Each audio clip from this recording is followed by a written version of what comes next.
नमस्कार। आज हम 1999 के कारगिल युद्ध के एक ऐसे मोर्चे पर थोड़ी गहराई से बात करेंगे जिसके बारे में शायद उतनी चर्चा नहीं होती है, लेकिन जिसने जंग का रुख तय करने में एक बहुत ही अहम किरदार निभाया था। मशकोहा घाटी की लड़ाइयां।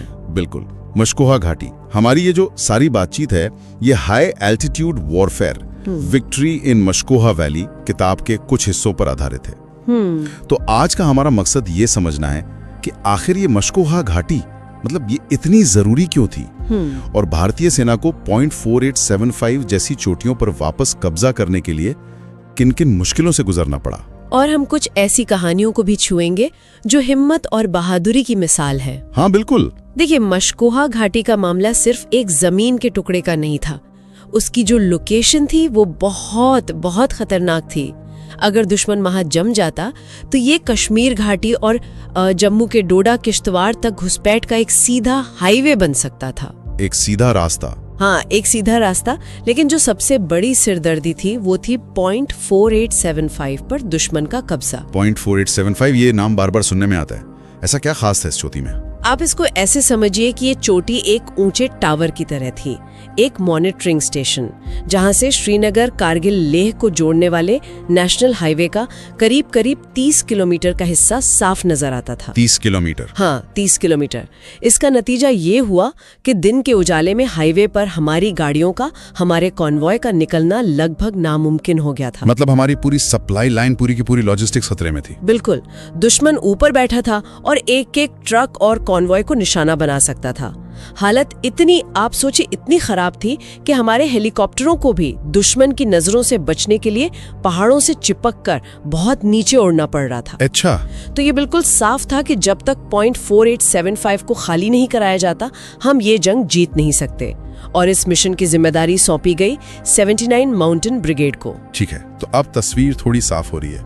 मतलब ये सिर्फ एक चोटी की लड़ाई नहीं थी, ये पूरी सप्लाई लाइन को, लद्दाख को बचाने की जंग थी। तो इस मिशन की शुरुआत कैसे हुई? कितना मुश्किल था पॉइंट 4875 को वापस लेना? ये कारगिल के सबसे मुश्किल ऑपरेशंस में से एक था। इसकी जिम्मेदारी दी गई 13 JK राइफल्स को। अच्छा, 13 जैक राइफल्स। हाँ, और मजे की बात यह है कि ये वही यूनिट थी जिसने कुछ ही दिन पहले द्रास में पॉइंट 5140 जीतकर अपना लोहा मनवाया था। लेकिन इस बार चुनौती कहीं ज्यादा बड़ी थी। तो फिर तैयारी भी जबरदस्त हुई होगी। तैयारी का अंदाजा आप सिर्फ इसी बात से लगा सकते हैं कि हमले को सपोर्ट करने के लिए 126 तोपें, मोटर और रॉकेट लॉन्चर लगाए गए थे। 126? हाँ, सोचिए, एक पहाड़ी पर हमले के लिए इतनी बड़ी आर्टिलरी की दीवार खड़ी कर दी गई थी। यहाँ तक कि गोला बारूद और जरूरी सामान ऊपर पहुंचाने के लिए लड़ाकू पोर्टर्स की एक अलग टीम बनाई गई थी, क्योंकि उतनी ऊंचाई पर हर कदम अपने आप में एक जंग है। 126 तोपें, ये सुनने में बहुत ज्यादा लगता है। तो यहाँ आर्टिलरी ने क्या भूमिका निभाई? सिर्फ डराने के लिए या इसका कोई और मकसद था? नहीं, ये सिर्फ डराने के लिए नहीं था। सच? 4 जुलाई की शाम को जब गोलाबारी शुरू हुई तो 2 घंटे तक बोफोर्स तोपों जैसी कई रेजिमेंटों ने मिलकर पॉइंट 4875 पर बुक्कुल आग बरसा दी। ये एक बहुत सोचा समझा फायर प्लान था। एक मिनट, फायर प्लान से आपका मतलब है कि उन्हें ठीक पता था कि कौन सा गोला किस बंकर पर गिरेगा? 1999 में इतनी सटीकता कैसे मुमकिन थी? काफी हद तक, हाँ। देखिए, फॉरवर्ड ऑब्जर्वेशन ऑफिसर्स होते हैं, वो पैरेलल सेना के साथ आगे बढ़ते हैं। अच्छा। वो दुश्मन के ठिकानों की सटीक लोकेशन रेडियो पर बताते थे।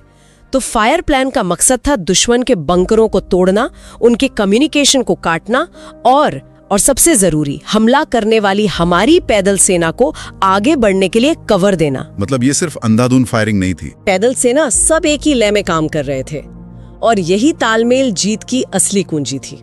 तो इस जबरदस्त आर्टिलरी कवर के बाद जमीनी हमला शुरू हुआ होगा? हाँ, लेकिन जैसा कहते हैं, पहाड़ों पर योजना बनाना एक बात है और उसे अमल में लाना बिल्कुल दूसरी। ए और सी कंपनियों ने दोनों तरफ से हमला बोला ताकि दुश्मन का ध्यान बढ़ जाए, और कैप्टन विक्रम बत्रा की टीम मीडियम मशीन गन से ट्रेसर राउंड्स फायर कर रही थी। ये ट्रेसर राउंड क्या होता है? मैंने फिल्मों में देखा है। ये वो गोलियां हैं जो रात में चमकती हैं? हाँ बिल्कुल वही। गोली के पीछे एक जलने वाला केमिकल होता है जो हवा में एक चमकीली लकीर बनाता है। तो अंधेरे में ये एक तरह से लेजर पॉइंटर का काम करता है, जिससे बाकी सैनिकों को पता चल जाता है कि निशाना कहाँ लगाना है। लेकिन जैसे ही हमारी टुकड़ियां चोटी के करीब पहुंची, दुश्मन ने ऊपर से इतनी सटीक और भारी फायरिंग की कि हमारे सैनिक वहीं फंस गए। और अब तो सुबह भी हो रही थी, मतलब वो पूरी तरह से दुश्मन की नजरों के सामने खुले में फंस गए थे। यही सबसे खतरनाक पल था। सुबह होते ही हमारे सैनिक खुले मैदान में दुश्मन की फायरिंग रेंज में थे। तब फॉरवर्ड ऑब्जर्वेशन ऑफिसर्स ने फिर से तोपों का इस्तेमाल किया और दुश्मन के बंकरों, जिन्हें पहाड़ों में संगर कहते हैं, संगर यानी पत्थरों से बने हुए बंकर। हाँ, पत्थरों से बने बंकर, उन्हें एक एक करके निशाना बनाया गया। फैगॉट मिसाइलों का भी इस्तेमाल हुआ। कई घंटों की इस इंच दर इंच की लड़ाई के बाद 5 जुलाई की दोपहर तक हमारे सैनिक चोटी के एक हिस्से, जिसे फ्लैट टॉप कहते थे, उस पर कब्जा करने में कामयाब हुए। और इसी फ्लैट टॉप की लड़ाई में हमें एक हीरो मिला, राइफलमैन संजय कुमार। उनकी कहानी क्या है? संजय कुमार हमलावर दस्ते में सबसे आगे थे। उनकी टुकड़ी एक दुश्मन के बंकर से आ रही मशीन गन की वजह से आगे नहीं बढ़ पा रही थी। तभी संजय कुमार ने एक ऐसा फैसला लिया जो कोई सोच भी नहीं सकता। मतलब एक अकेला जवान सीधे मशीन गन के सामने दौड़ गया। ये तो लगभग आत्महत्या जैसा लगता है। ऐसी हिम्मत कहाँ से आती है? बिल्कुल, उन्होंने अपनी जान की परवाह किए बिना उस बंकर पर धावा बोल दिया। आमने सामने की हाथों हाथ की लड़ाई में उन्होंने 3 दुश्मन सैनिकों को मार गिराया, लेकिन वो खुद भी बुरी तरह जख्मी हो गए थे। और जख्मी होने के बावजूद? हाँ, इसके बावजूद वो रुके नहीं। उन्होंने दूसरे बंकर पर भी हमला किया। उनका ये कारनामा देखकर बाकी साथियों में ऐसा जोश आया कि उन्होंने दुश्मन को खदेड़ दिया और फ्लैट टॉप पर कब्जा हो गया। कमाल है। इस अविश्वसनीय बहादुरी के लिए उन्हें भारत का सर्वोच्च वीरता सम्मान परमवीर चक्र दिया गया। फ्लैट टॉप पर कब्जा एक बहुत बड़ी जीत थी, लेकिन क्या दुश्मन ने इसके बाद हार मान ली? बिल्कुल नहीं। दुश्मन ने ऊपर की चोटियों से गोलाबारी और भी तेज कर दी। अब ये साफ हो गया था कि जब तक पॉइंट 48475 के ठीक ऊपर उत्तर में बैठे दुश्मन को नहीं हटाया जाता, तब तक फ्लैट टॉप पर टिके रहना भी मुश्किल है। मतलब एक और मुश्किल मिशन, एक और खतरनाक मिशन, और इसके लिए कैप्टन विक्रम बत्रा खुद आगे आए। कैप्टन विक्रम बत्रा। शेरशाह पॉइंट 5140 की जीत के बाद वो पहले ही एक हीरो बन चुके थे। हाँ, और उन्होंने एक और नामुमकिन सा लगने वाला काम अपने हाथ में ले लिया। 7 जुलाई को उन्होंने एक ऐसी पतली और खतरनाक पहाड़ी रिज पर हमले को लीड किया जहां दोनों तरफ गहरी खाई थी। उन्होंने खुद आगे बढ़कर हाथों हाथ की लड़ाई में 5 दुश्मन सैनिकों को मार गिराया। लेकिन इसी हमले में? हाँ, इसी हमले के दौरान वो बहुत बुरी तरह जख्मी हो गए, लेकिन उन्होंने पीछे हटने से मना कर दिया। वो अपनी आखिरी सांस तक अपनी टीम को अटैक चिल्लाकर हौसला देते रहे। उनकी टीम ने वो चोटी तो जीत ली, लेकिन भारत ने अपना शेरशाह खो दिया। उन्हें भी मरणोपरांत परमवीर चक्र से सम्मानित किया गया। जी। ये कल्पना करना भी बहुत मुश्किल है कि जब आपका लीडर ऐसे सामने गिरता है तो उस टीम पर क्या गुजरती होगी। और फिर भी उन्होंने मिशन पूरा किया। तो पॉइंट 4875 हमारे हाथ में आ गया था। क्या इसका मतलब था कि हाईवे अब पूरी तरह से सेफ था? पूरी तरह नहीं। यही तो पहाड़ों की लड़ाई की सबसे बड़ी मुश्किल है। आपने मुख्य चोटी तो ले ली, लेकिन दुश्मन आसपास की छोटी छोटी पहाड़ियों पर घात लगाकर बैठा है, जहां से वो अब भी हाईवे पर नजर रख सकता है। अच्छा। तो हाईवे की ब्लीडिंग रोकने के लिए हमें इन सभी लीक्स को बंद करना था। और अगला निशाना थी पास की 2 और चोटियां, पिंपल्स और ट्विन बम्स। पिंपल्स और ट्विन बम्स, ये नाम तो बड़े अजीब हैं। हाँ, सैनिक अक्सर ऐसे खतरनाक जगहों को ऐसे ही अजीब नाम दे देते हैं। इन चोटियों को साफ करने की जिम्मेदारी 17 जाट और 2 नागा बटालियनों को दी गई। 17 जाट ने पिंपल्स पर 2 तरफ से हमला किया। पिंपल 1 और वेल बैक नाम की एक और चोटी पर 5 जुलाई तक कब्जा हो गया, लेकिन पिंपल 2 पर लड़ाई बहुत खूनी साबित हुई। वहाँ क्या हुआ?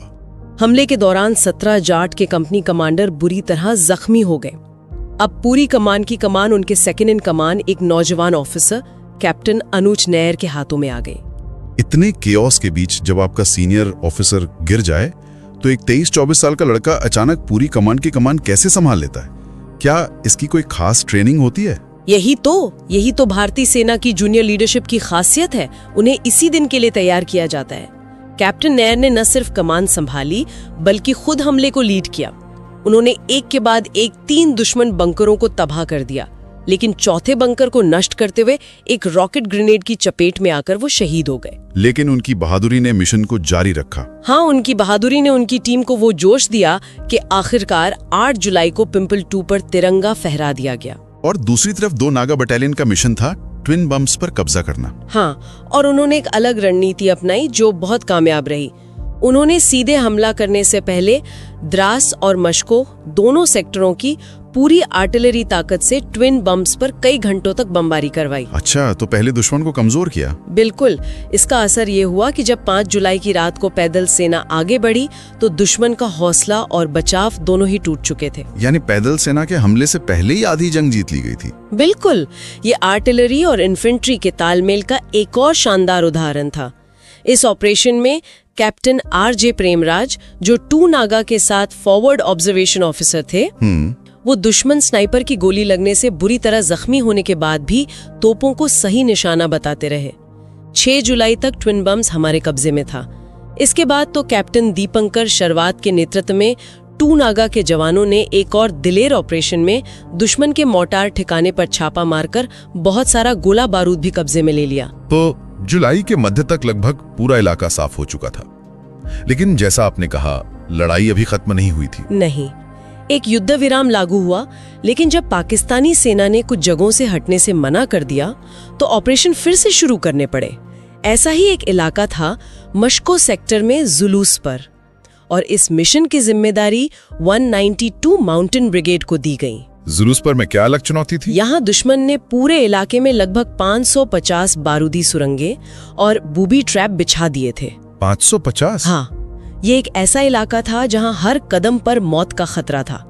इस बेहद मुश्किल काम को 33 गोरखा राइफल्स और 9 पैरा यानी स्पेशल फोर्सेस की टीमों ने अंजाम दिया। और यहीं पर मेजर सुधीर कुमार की कहानी आती है जो बहुत ही अलग है। बहुत अलग।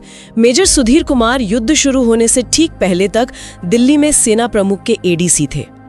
एक बहुत ही प्रतिष्ठित और कह सकते हैं सुरक्षित पोस्टिंग।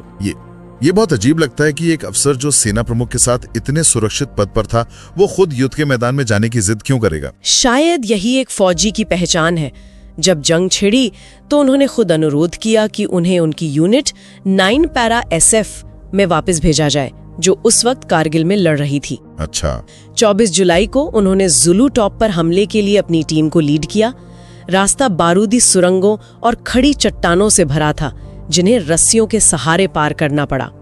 25 जुलाई को उनकी टीम ने चोटी पर कब्जा कर लिया और 13 पाकिस्तानी सैनिकों को मार गिराया। लेकिन उनकी कहानी का जो सबसे असाधारण हिस्सा है वो तो कारगिल के बाद का है। हाँ, कारगिल युद्ध खत्म हुए सिर्फ 1 महीना हुआ था और मेजर सुधीर कश्मीर घाटी में एक आतंकवाद विरोधी अभियान को लीड कर रहे थे।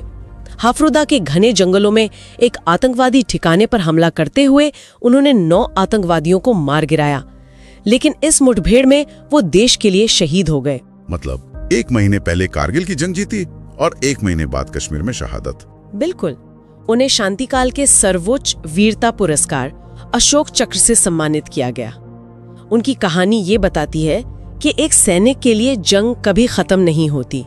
वो युद्ध हो या शांति, वो हमेशा देश के लिए अपनी जान दांव पर लगाए रखता है। तो मश्को घाटी की इन लड़ाइयों की इस पूरी चर्चा को अगर हम समेटें तो क्या समझ आता है? ये सिर्फ कुछ पहाड़ियों पर कब्जे की लड़ाई नहीं थी। ये उस लाइफलाइन, उस नेशनल हाईवे को बचाने की लड़ाई थी, जिसके बिना लद्दाख में हमारी सेना टिकी नहीं सकती थी। बिल्कुल सही। और इन ऑपरेशंस ने ये भी दिखाया कि जब तोपखाना, पैदल सेना और स्पेशल फोर्सेस मिलकर एक योजना पर काम करते हैं तो नामुमकिन को भी मुमकिन बनाया जा सकता है। लेकिन इन सबसे ऊपर ये captain Vikram Batra, rifleman Sanjay Kumar, captain Anuj Nayyar और मेजर सुधीर कुमार जैसे लोगों की कहानियां हैं। ये हमें याद दिलाती हैं कि युद्ध सिर्फ बड़ी रणनीतियों से नहीं, बल्कि जमीन पर मौजूद युवा अफसरों और जवानों के साहस और सूझबूझ से जीते जाते हैं। इस चर्चा को खत्म करते हुए एक सवाल मेरे मन में आ रहा है जी। इन स्रोतों में हम इन नायकों के आखिरी सबसे वीर पलों के बारे में पढ़ते हैं, लेकिन उन अनगिनत लम्हों का क्या जो उन्हें उस एक पल के लिए तैयार करते हैं? सही बात है। वो सालों की ट्रेनिंग, वो भाईचारा जो सैनिकों के बीच बनता है, और वो कौन सी अंदरूनी ताकत होती है जो एक इंसान को जानते बूझते हुए मौत के सामने खड़े होने का हौसला देती है। शायद वीरता एक पल में पैदा नहीं होती, वो सालों की तैयारी और संकल्प का नतीजा होती है। इस पर सोचना जरूरी है।